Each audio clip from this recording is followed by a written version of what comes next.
వసంతవల్లరి వీణులతో వీక్షించండి. వసంతవల్లరికి స్వాగతం.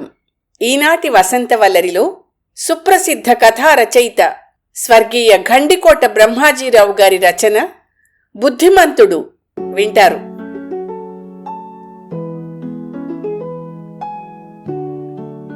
చిన్నప్పుడు నేను చాలా బుద్ధిమంతుణ్ణి అన్నారు కుటుంబరావు గారు. అతను నాకన్నా 6 ఏళ్లు సీనియర్. ఆఫీస్ సూపరింటెండెంట్గా పనిచేసి రిటైర్ అయ్యారు. నేను అతని అసిస్టెంట్గా పనిచేసేవాడిని. అతను ఉద్యోగ విరమణ చేసిన తర్వాత నేను అతని జాగాలో ప్రమోషన్ తీసుకుని కొన్నాళ్లు పనిచేసి ఈ మధ్యే విశ్రాంతి తీసుకున్నాను. మా ఇళ్ళు కూడా పక్కపక్కనే కోఆపరేటివ్ కాలనీలో ఉన్నాయి. నిజానికి అతనే నాకు తన పక్క ప్లాట్ నిప్పించి సహాయం చేశారు. చాలా గొప్ప జోకే వేశారు అన్నాను నేను ఆయన అన్న మాటలకి. ఇది నిజమైన సంగతి, ఇందులో అబద్ధం లేదు. నా మాటలకు అతను తప్పు పడతారని అనుకున్నాను. ఏదో సరదాకి అంటున్నారని అనుకున్నాను అన్నాను నేను. మేమిద్దరం సాయంకాలం వేళ పార్కులో కూర్చుని మాట్లాడుకుంటున్నాం. లేదు, ఇది నిజమైన సంగతి. నేను చాలా బుద్ధిమంతుడుగా ఉండేవాణ్ణి. పెద్దల మాట వినడం, అబద్ధాలు ఆడకపోవడం, బుద్ధిగా చద్దన్నం తిని చదువుకోవడం, ఇంకా చెప్పాల్సి వస్తే పొద్దునే స్నానం చేసి బొట్టు పెట్టుకుని ప్రార్థనా శ్లోకాలు చదవడం, పొట్టి లాగు తొడుక్కుని భోజనం చేయడం, అది చిరిగిపోతే తడిగావంచా కట్టుకుని భోజనం చేయడం, ఇటువంటి చాలా చాలా మంచి పనులు చేశాను. ఇంట్లో వాళ్ళు పైవాళ్ళు మొదట చాటుగాను, తర్వాత నా ముఖం ఎదుట నా గురించి చెప్పుకునేవారు. అంటే మీరు చెప్పింది అక్షరాలా నిజమన్నమాట. అవును, ఇంట్లోనే కాక స్కూల్లో కూడా నేను ఈ విధంగానే ఉండేవాణ్ణి. చాలా శ్రద్ధగా చదివేవాణ్ణి. చాలా మంచి మార్కులే వచ్చాయనుకుంటాను. చిన్న తరగతుల్లో బానే వచ్చాయి. పై తరగతుల్లో సగటు మార్కులతో పాస్ అయ్యాను. అయినప్పటికీ టీచర్లందరూ నన్ను చాలా అభిమానంగా చూసుకునేవారు. మార్కులు హెచ్చుగా రాకపోవడానికి కారణం ఏదైనా ఉందా? నాకు 12వ ఏట ఉపనయనం చేశారు. పంచశిఖలతో, చెవులకు కట్టిన రింగులతో, వేలికి బంగారపు ఉంగరంతో నేను చాలా ముద్దొస్తూ ఉండేవాణ్ణని మా అమ్మ అంటూ ఉండేది. ఉపనయనం అయిన దగ్గర నుంచి ఏకాదశికి పున్నానికి ఉపవాసాలున్నవాళ్లు మర్నాడు బ్రాహ్మణాత్యానికి పిలిచేవారు. సుష్ఠుగా భోజనమే కాకుండా ₹1/2 దక్షిణ కూడా దొరికేది. చదువు కన్నా కూడా ఇటువంటి పై పనుల్లో కాలం వెళ్లబుచ్చడమే బహుశా మార్కులు తగ్గడానికి కారణం అయ్యుంటుంది. పోనీ స్కూల్ ఫైనల్లో బాగా వచ్చాయా? చాలా కష్టపడి చదివాను.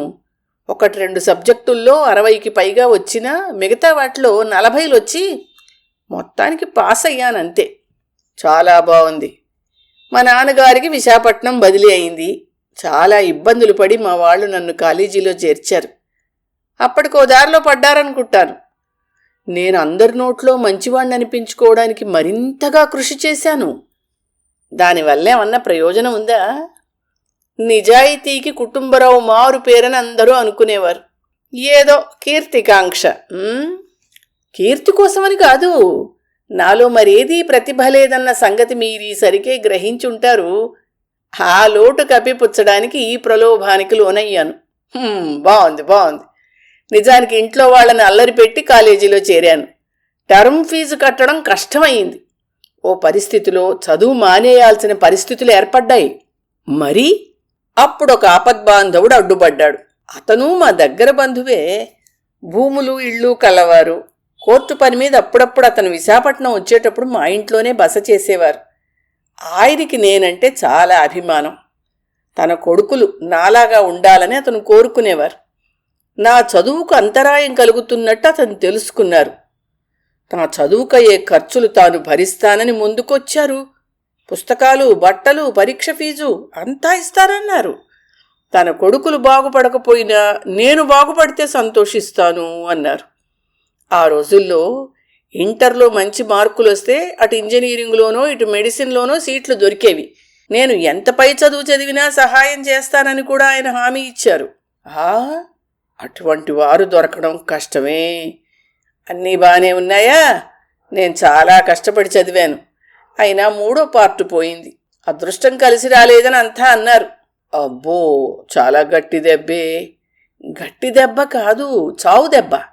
చాలా శ్రమపడి సెప్టెంబర్లో ఆ పార్టు పాస్ అయ్యాను. మా వాళ్లకి కాళ్ళు పీకాయి. నాకు సహాయం చేస్తున్న శర్మబాబాయి గారికి అవకాశం ఇవ్వకుండా నేను చేశాను. అంచేత ఉద్యోగం ఒకటి చూసుకుని చేరిపోయాను.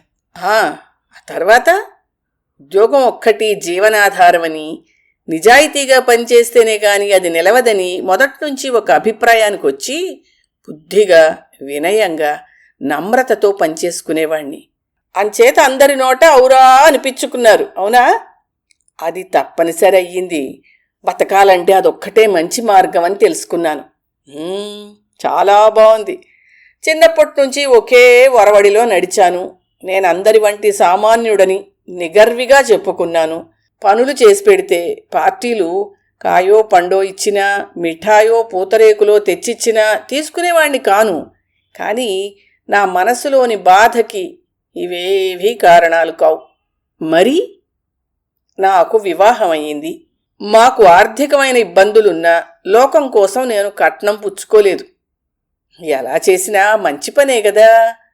నేను హాయిగా సంసారం చేసుకుంటుంటే ఓ ఆదివారం ఉదయం మా ఆప్తబంధువు శర్మగారు, అతని 3వ అబ్బాయి శివుణ్ణి మా ఇంటికి తీసుకొచ్చారు. స్నానాలు, కాఫీలు, టిఫిన్లు అయిన తర్వాత శర్మగారు తానొచ్చిన పని గురించి చెప్పారు. శివుడికి నౌకాదళం స్టోర్స్లో గుమాస్తా ఉద్యోగం దొరికింది. వేరే గది తీసుకుని వాడిని ఉంచడానికి మరే అభ్యంతరమూ లేదు. కానీ ఎవరైనా పెద్దవాళ్ల పజ్జును వాడుంటే నిశ్చింతగా పనిచేసుకోవడానికి వీలవుతుంది. వాడో ఇంటివాడయ్యేదాకా మాతో పాటు వాణ్ణి ఉండనివ్వమని అతను కోరారు. సహజమే అది. శివుడు కొంచెం విచ్చలవిడిగా తిరిగే కుర్రాడు. నాతో కొన్నాళ్లు గనక ఉంటే స్థిరపడతాడని అతని నమ్మకం. నిజమే. శివుడు నాతో ఉన్నందుకు నెలకో 300 రూపాయలు ఇస్తానని, ప్రస్తుతం ఖర్చుకో 500 ఉంచమని అతను నాకివ్వబోయారు. నేను పుచ్చుకోలేదు. శివుడు నా తమ్ముడు వంటివాడు. ఆ విధంగా శర్మబాబాయి గారికి సహాయం చేస్తే నా రుణం తీర్చుకున్నవాణ్ణవుతాను అని కూడా చెప్పాను. అవును, శివుడు నాతో ఉన్నందుకు నాకేమీ కష్టం అనిపించలేదు. మా వీధి గదిలో ఉండేవాడు. నాతో పాటు 9 గంటలకు భోంచేసి సాయంకాలానికి ఉద్యోగం నుండి వచ్చేవాడు. సాధ్యమైనంత వరకు మాకు ఇబ్బంది కలగకుండా ఇంట్లో మనిషి అయ్యాడు. పెద్ద కుటుంబం నుంచి వచ్చిన కుర్రాడు కదా. ఏదైతే కానివ్వండి, నాకు మాత్రం ఏ కష్టమూ ఉండేది కాదు. 6 నెలలు, 9 నెలలు, ఓ సంవత్సరం తొందరలో గడిచిపోయాయి.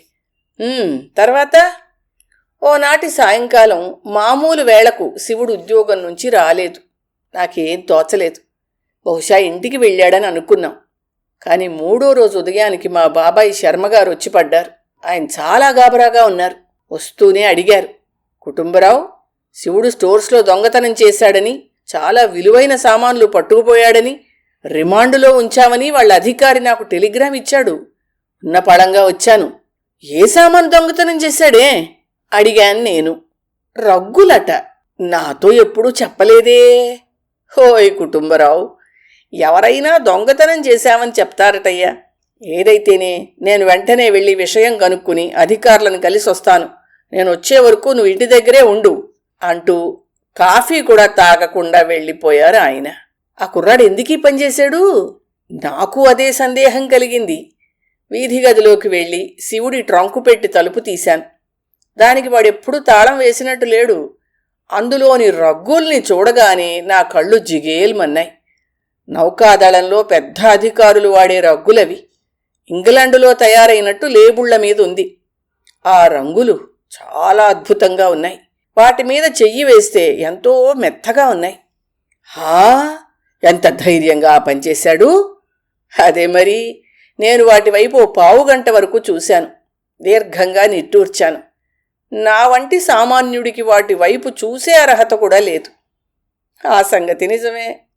బాబయ్య శర్మగారు రమారమి 12ంటికి తిరిగొచ్చారు. ఏమైంది బాబాయ్ గారు? నేను పెద్దవాడి కాళ్ళు పట్టుకున్నాను. రగ్గులన్నీ తెచ్చిస్తే ఆలోచిస్తానన్నాడు కుటుంబరావు. శివుడి ట్రంకు పెట్టెలోనే అవన్నీ ఉన్నాయట అంటూ ఆయన భోజనమైనా చేయకుండా ఆటోలో ఆ పెట్టె పట్టుకుని వెళ్ళిపోయారు. ఆ రోజు పొద్దున్న పూట మాత్రమే నేను ఆఫీస్కి సెలవు పెట్టాను. 1:30కు బయలుదేరబోతూ ఉంటే మా బాబాయ్ గారు గాబరాగా వచ్చారు. ఏమైంది కుటుంబరావు? ఈ పెట్టెలో 10 రగ్గులు పెట్టానని శివుడు అంటున్నాడు. తీరా చూస్తే 8 ఉన్నాయి. నీకు వీటి సంగతి ఏమైనా తెలుసా అంటూ ఆయన నా కళ్లల్లోకి లోతుగా చూస్తూ ప్రశ్నించారు. మీరేం చెప్పారు బాబాయ్ గారు అన్నాను నేను. ఒక్క 10 నిమిషాలు ఇద్దరం అలాగే ఉండిపోయాం. తర్వాత నేనే నెమ్మదిగా అన్నాను, బాబాయ్ గారు, మీరిందాక చెప్పే వరకు ఆ ట్రంకులో రగ్గులున్నాయని నాకు తెలీదు. శివుడి పీకల మీదకొస్తే నాకు కాదు అన్నాను. అతను మరోసారి నా కళ్ళల్లోకి సూటిగా చూసి వెళ్ళిపోయారు. నేను ఆలోచిస్తున్నాను. ఏదో సందేహం. కుటుంబరావు మాటలు వింటూ నేను ఆలోచిస్తున్నాను. నాకు ఏదో సందేహం. కుటుంబరావు గారే తిరిగి చెప్పడం మొదలెట్టారు. సరే, అలా మా బాబాయ్ గారు పచ్చి మంచినీళ్లు కూడా మా ఇంట ముట్టలేదు. అటు పిమ్మట అతను గాని శివుడు గాని మా గడప తొక్కలేదు. ఇంతకీ ఏమైంది? మా హెడ్ గుమాస్తా గారి అబ్బాయి శివుడితో కలిసి పనిచేస్తున్నాడు. అతను ఏదో పని మీద వాళ్ళ నాన్నగారి దగ్గరికి వస్తేను నేనడిగాను శివుడి సంగతి. 10 రగ్గులు తిరిగి తెస్తే అధికారి సహాయం చేసి ఉండేవాడు. ఉద్యోగం తీసివేయడంతో సరిపెట్టేవాడు. 2 రగ్గులు పోవడంతో అతను మరి ఏమీ చేయలేకపోయాడు. శివుడికి 3 నెలలు జైలు శిక్ష విధించారు అన్నారు. అప్పుడు నేను అడిగాను, శివుడేమైనా అన్నాడా? శివుడి నాన్నగారు మీ ఇంటికొచ్చి మీ ఇంటి నుంచి 2వ సారి ఒట్టి చేతులతో వచ్చారు. కుటుంబరావుకేమీ తెలియదన్నట్టు అతను చెప్పారు. శివుడేమన్నాడు? నేను ప్రశ్న వేశాను. శివుడు చిన్న నవ్వు నవ్వాడట. అంతకు మించి ఏమీ అనలేదు. కథ అంతటితో అయిపోలేదనుకుంటాను. కొంచెంసేపు ఆలోచించి నేనే అన్నాను, ఆహా, అయిపోలేదు. ఒక 5 సంవత్సరాల తర్వాత మంచి చలికాలంలో సందుగు పెట్టే అడుగున కర్పూరపు ఉండల మధ్య చాలా జాగ్రత్తగా దాచిన లేత నీలపు రంగులో గళ్లతో దివ్యంగా ఉన్న 2 రగ్గులలో ఒకటి పైకి తీశాను. ఆ మాటలు విని నేను మ్రాన్పడిపోయాను. కుటుంబరావు గారే తిరిగి మాట్లాడారు. ఆ రగ్గు ఒంటి నిండా కప్పుకున్నాను. నా నోట్లో పచ్చి వెలక్కాయ కుక్కినట్టుంది. అతని ముఖంలోకి చూస్తున్నాను. ఏదో చెప్పలేని సుఖం ఆశించాను. కాని నా ఒంటి నిండా గొంగళి పురుగులు, బల్లులు, తేళ్లు, మండ్రగబ్బలు, పాములు, ప్రపంచంలో గల అన్ని రకాల సరీసృపాలు పాకడం మొదలెట్టాయి. ఒక్క గంతు వేసి రగ్గుని దూరంగా పారేశాను. తర్వాత ఇంకేముంది చెప్పడానికి? ఆ రగ్గుల వైపు చూస్తే ఒట్టు. రగ్గులు కాలగర్భంలో కలిసిపోయాయి. కాని ఆనాటి అనుభవం తిరుగులేనిది. నేను చేసిన పాపానికి నిష్కృతి లేదు. పార్కులో దీపాలు ఆరిపోయాయి. ఇద్దరమూ లేచాం. పంచకొంగుతో అతను కళ్ళొత్తుకుంటుంటే అతనిని ఇంటివైపు నడిపించాను.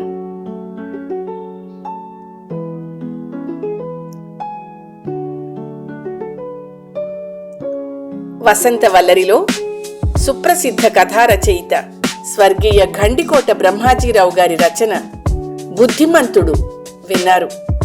ఈ కథ 2009 స్వాతి సపరివార పత్రిక నిర్వహించిన సంక్రాంతి కథల పోటీలో ప్రత్యేక బహుమతి పొందింది. వసంతవల్లరిలో ఇవాల్టి కార్యక్రమం మీకు నచ్చిందని ఆశిస్తున్నాను. అందుకే లైక్ చేసి మీ మిత్రులకు, బంధువులకు లింక్ను షేర్ చేసి మీ అమూల్యమైన అభిప్రాయాన్ని నాకు కామెంట్ బాక్స్లో తెలియచేయమని, వసంతవల్లరికి సబ్స్క్రైబ్ చేయమని విన్నవించుకుంటూ మీ వసంతలక్ష్మి అయ్యగారికి సెలవు. మరి థ్యాంక్ యూ. వసంతవల్లరి మిత్రులు, శ్రేయోభిలాషులు, వీక్షకులు, శ్రోతలు అందరికీ ఒక విజ్ఞప్తి. గతంలో లాగానే ఎప్పటికప్పుడు నా కథలను విని స్పందన తెలియచేయమని కోరుతూ, నేను చదివిన కథ మీకు బాగా నచ్చినట్టయితే తప్పకుండా హైప్ ఆప్షన్ నొక్కి నన్ను ప్రోత్సహిస్తారు కదూ.